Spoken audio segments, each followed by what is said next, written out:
Bhagat Singh occupies a paradoxical place in the memory of India's freedom struggle. Public narratives often freeze him at the moment of hanging, celebrating a romantic martyr who flung a bomb and kissed the noose. Yet the research shows that his rebel logic was not simply a defense of violence, but a composite theory of anti-colonial politics. He combined symbolic action, calibrated for propaganda, a willingness to turn arrest and trial into political theater, a growing commitment to socialism and mass organization, a critique of both colonial legality and religious orthodoxy, and an ethics of sacrifice meant to expose the moral nakedness of empire.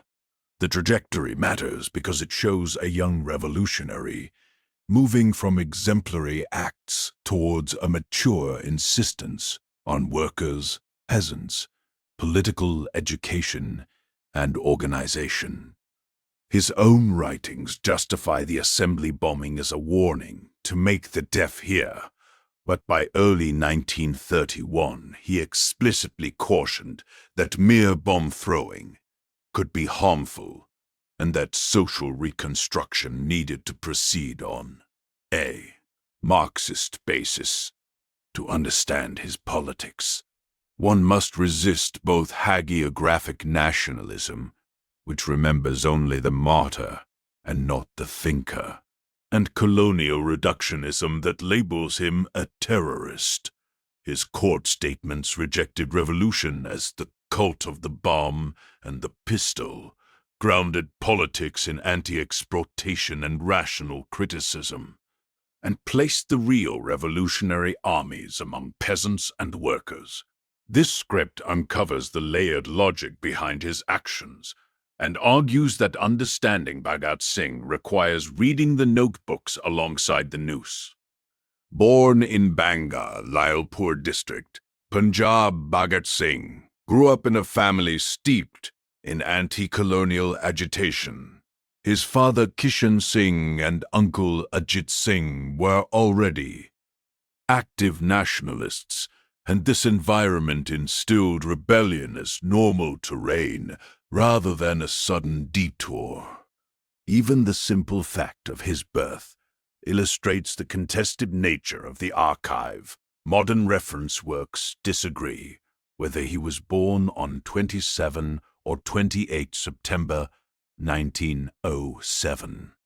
That small uncertainty underscores how easily legend overtakes documented detail. Punjab itself was a furnace. The trauma of the Jallianwala Bagh massacre and widespread repression created a generation of politicized youth. Bhagat Singh was influenced by the memory of the Ghadar movement and figures like Kartar Singh Sarabha, whose secular, internationalist anti-imperialism resonated with him. The Kirti Network and the Hindustan Republican Association, HRA, provided organizational homes. His own intellectual formation was remarkable for its breadth. In a July 1930 prison letter to Comrade Jaidev Gupta, he requested books by Karl Liebknecht, Bertrand Russell, Nikolai Bukharin, Peter Kropotkin, and Karl Marx. Such reading demonstrates disciplined study rather than mere romantic militancy, revealing a restless reader building an ideological synthesis under sentence. By 1928-31, he had become both a revolutionary actor and a public intellectual. He helped reorient the HRA into the Hindustan Socialist Republican Association, HSRA, embracing socialist language and compressing biography, ideology, propaganda, law, and martyrdom into scarcely 3 years. Bhagat Singh's major actions were not random bursts of violence, but calibrated interventions rooted in particular contexts. The first dramatic act was the December 1928 assassination of Assistant Superintendent J.P. Saunders. The revolutionaries originally aimed to kill James Scott, the officer linked in nationalist memory to the Laffey charge that injured Lala Lajpat Rai, but they misidentified the target and killed Saunders instead.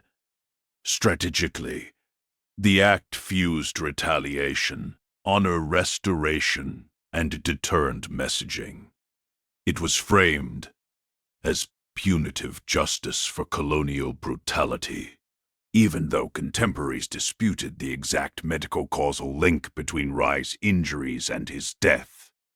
A few months later, he and Batukeshwar Dutt tossed low-yield bombs into the Central Legislative Assembly. This deed had a different logic. The point was not assassination but publicity. The bombs were scientifically designed to avoid mass casualties, and they shouted slogans and distributed leaflets rather than fleeing the scene. Their joint statement in court explained the act as a warning to make the deaf hear, invoking the French anarchist Auguste Vaillant and linking the protest to repressive bills and the memory of Lajpat Rai. Regret over bloodshed sat alongside the claim that some sacrifice was historically inevitable. The leaflets emphasized that the bombs were a symbolic message and not an act of vengeance. This contrast between retributive violence and theatrical non-lethal warning reveals the tension at the heart of Bhagat Singh's rebel logic.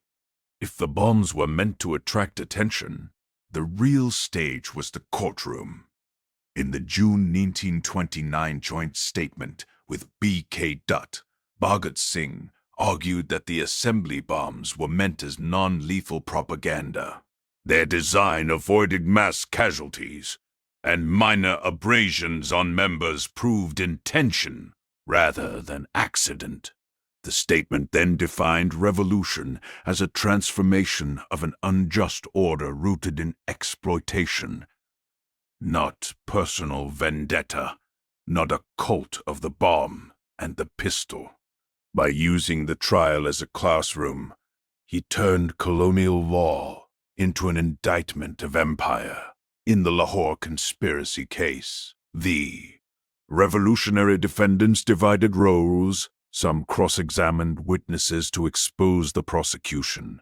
Some engaged in legal defense, and some, like Bhagat Singh, refused the court's legitimacy altogether, calling it a mockery of justice. In his statement of the undefended accused, he denied the moral authority of a government not derived from the people, described imperialism as organized predation, and argued that law loses sanctity when it becomes an instrument of oppression. His last petition pushed the logic further. If the court truly convicted them of waging war, it should treat them as war prisoners and shoot them rather than hang them. Even personal correspondence turned into political theater. His letter to his father rejected any plea for mercy, insisting that seeking clemency would betray the cause. The courtroom, in other words, became a pulpit from which he redefined revolution for the public. While the bomb and the trial captured headlines, scholars argue that Bhagat Singh's mass heroism crystallized through his hunger strikes and prison protests rather than through spectacular violence. Niti Nair notes that these struggles made him legible in a broader idiom of sacrifice and civil resistance.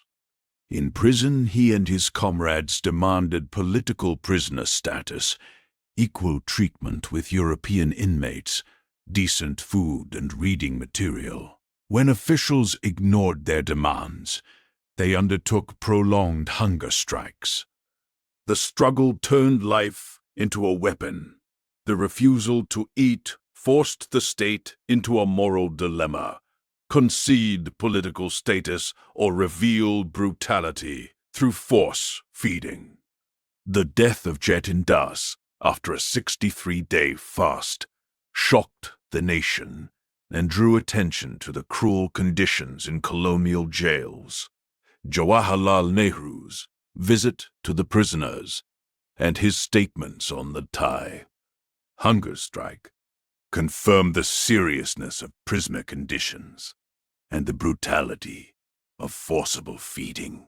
The hunger strike translated Bhagat Singh from a regional revolutionary into a national moral presence because it shifted the ground from clandestine violence to visible endurance.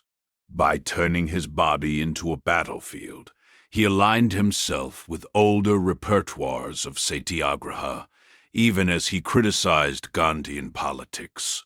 This dual use of suffering, both as physical protest and as strategic communication, was central to his rebel logic. Bhagat Singh's intellectual evolution belies the caricature of an uneducated bomb thrower. In prison, he immersed himself in study, requesting works by Marx, Kropotkin, Bukharin, Russell, and Liebknecht. This reading list reveals a young revolutionary building a synthesis of anarchist, socialist, and anti-imperialist thought. In his essay, Why I Am an Atheist, he explained that his unbelief was not vanity, but the result of thought, testing, and acceptance of death without metaphysical consolation. Atheism, for him, was moral discipline. Standing on one's own feet, refusing illusion and accepting consequences without self-deception. By February 1931, into young political workers, his strategic emphasis was unmistakable. He described the state as an instrument of class rule, tied revolution to social reconstruction on a Marxist basis, and insisted that tactical compromise was not betrayal. Most importantly, he located the real revolutionary armies among workers and peasants rather than among conspiratorial elites. Later lines in the text warn that mere bomb throwing could be harmful and insisted that bombs and pistols cannot substitute for political organization and mass work. The July 1930 letter to Jadav Gupta complements this manifesto by documenting concrete reading in Marxism, anarchism, anti-militarism, and agrarian history, thereby underscoring the intellectual seriousness behind his evolving ideology.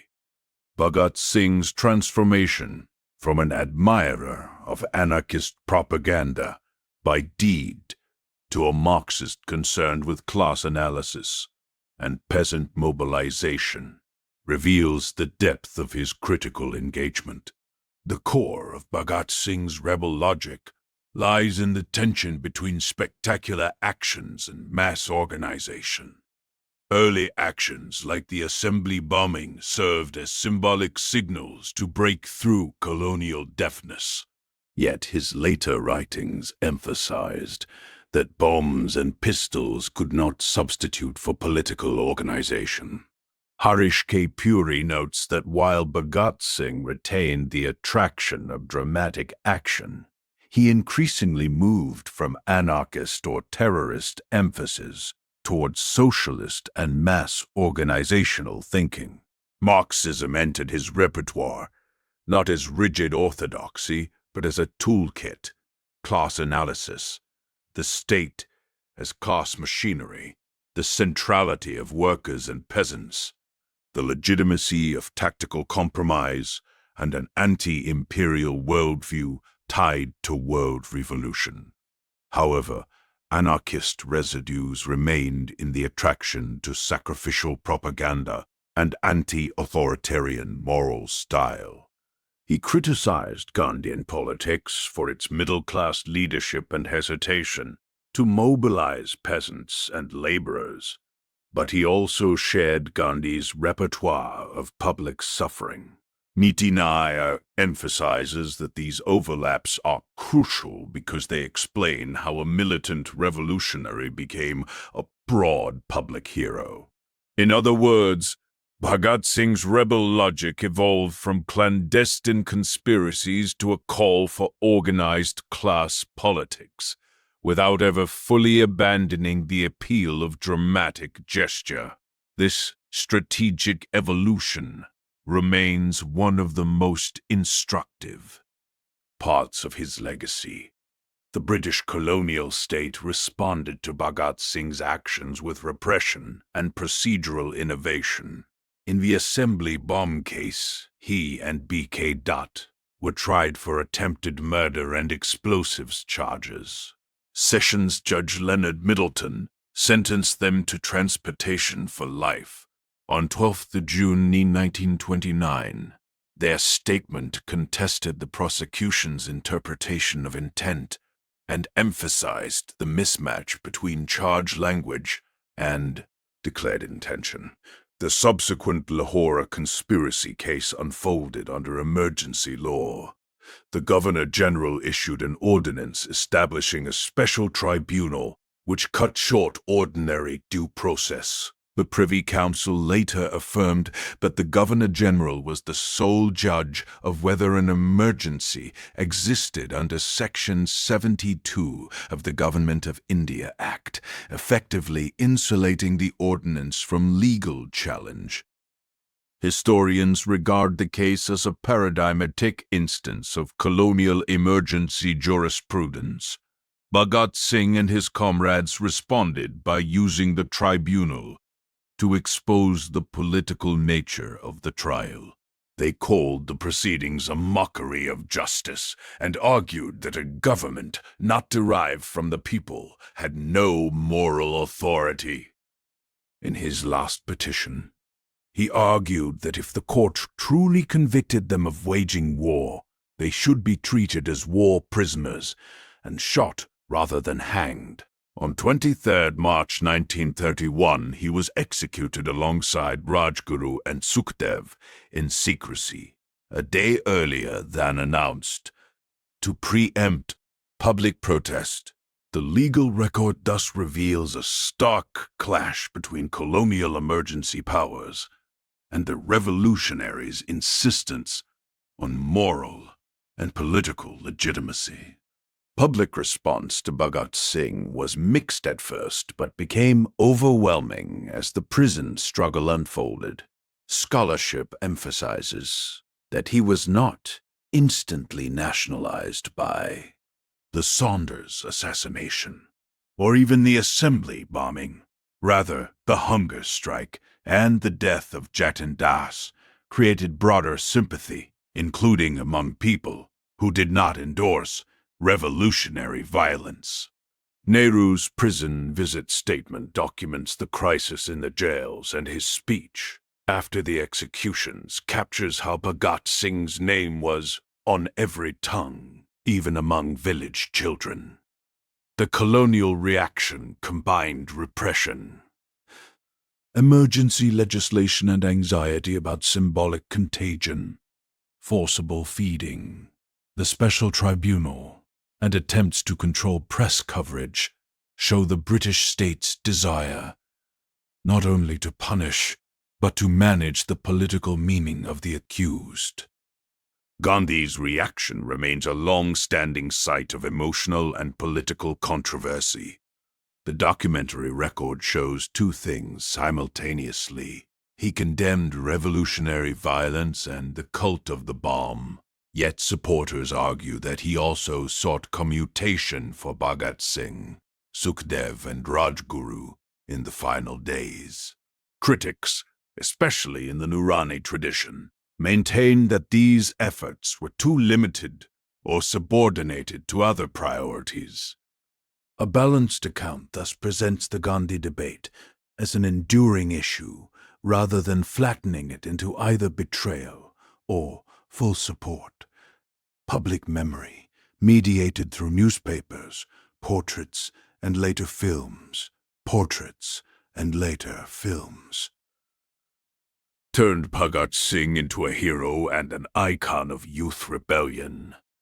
His image continues to inspire movements across ideological divides. The scholarly literature on Bhagat Singh offers multiple interpretations and warns of uncertainties. A strong pro-Bhagat Singh line insists that he was a serious political thinker, among the earliest Marxist minds of Indian anti-colonialism, and a secular critic of orthodoxy, whose popular memory has been stripped of its socialist core. The second line, associated especially with Mitinair, complicates the violence-non-violence binary by arguing that his mass appeal emerged through hunger strikes and prison civil disobedience, placing him in partial continuity with Gandhian repertoires. A third perspective, championed by Kama MacLean, emphasizes communication, circulation, and icon-making, leaflets, manifestos, photographs, and effect. In this reading, Bhagat Singh's power lies not only in deed, but in the way deed, text, and image were orchestrated and reproduced. A fourth line, associated with Chris Moffat, shifts focus from event history to political afterlife, framing Bhagat Singh as an open, contested inheritance that recurs in democratic politics and regional memory. Critical scholars stress the contradiction between his evolving mass politics and the HSRA's continuing dependence on conspiratorial spectacular action. Several contested facts require explicit caution. His exact birth date remains disputed. The causal relationship between Lajpat Rai's injuries and death was debated at the time. Some famous writings survive only through later transcriptions or translations. The philosophy of the bomb, central to the Gandhi HHSRA debate, was authored by Bhagwati Sharan Vora rather than Bhagat Singh, and scholars still debate how fully elaborated his Marxism was by 1831. A careful script must thus distinguish between well-sourced material and popular lore. Bhagat Singh's revolutionary thought belongs in a global conversation. The assembly leaflet directly invoked the French anarchist Vaillant, and the logic of a dramatic deed designed to awaken the public parallels the anarchist language of propaganda by deed. Yet his 1931 writings move sharply toward Leninist concerns with organization, class power, tactical compromise, and the use of political platforms, parliament, courtroom, or prison to educate masses. His references in the Assembly statement were themselves comparative. He mentioned the Bastille, the Russian Revolution, Irish independence, and global imperial wars, seeing India's struggle as part of a larger history of anti-imperial and anti-capitalist upheaval. Harish Puri reinforces this by locating Bhagat Singh at the intersection of Gadar internationalism, Russian influence, and the leftover allure of Irish-style militant method. The hunger strike also fits a wider imperial repertoire of embodied protest. Scholarship shows that hunger strikes force colonial states into a dilemma, and Bhagat Singh's prison struggle exploited that dilemma. From these patterns emerge several implications for modern activism. First, symbolic action matters, but only when tied to intelligible political education. Second, media strategy is not secondary. Bhagat Singh repeatedly treated leaflets, statements, portraits, and legal performance as essential political instruments. Third, sacrifice without organization is unstable. His late writings rank party building and mass work above isolated heroics. Fourth, moral seriousness counts. He tried to distinguish force aimed at ending injustice from force used for terror or revenge alone. Fifth, rational criticism and anti-sectarianism are structural, not decorative. His atheism, secularism, and socialism were part of a coherent political worldview. The caution is equally important. Dramatic dissent can open political space, but only organized social forces can transform it. Bhagat Singh's rebel logic remains unfinished because it invites continued debate and appropriation. His actions reveal a careful sequence: dramatic deed to attract attention, arrest, and suffering to prove sincerity, court statements to communicate ideology, and ultimately a move toward organized mass politics. He did not offer India a cult of violence. He offered a theory of revolution under censorship, police rule, and imperial deafness. The martyrdom was real, but his late writings are more radical still.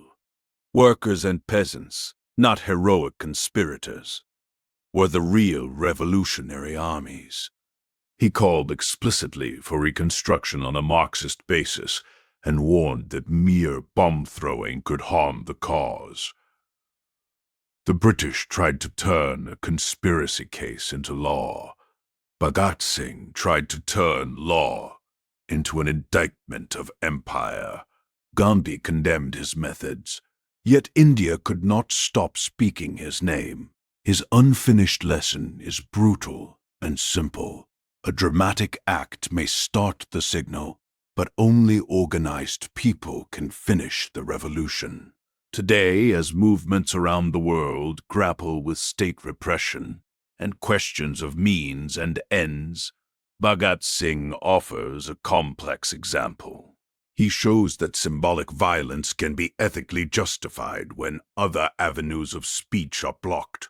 But he also insists that such action must be integrated into a broader strategy of education, organization, and social reconstruction.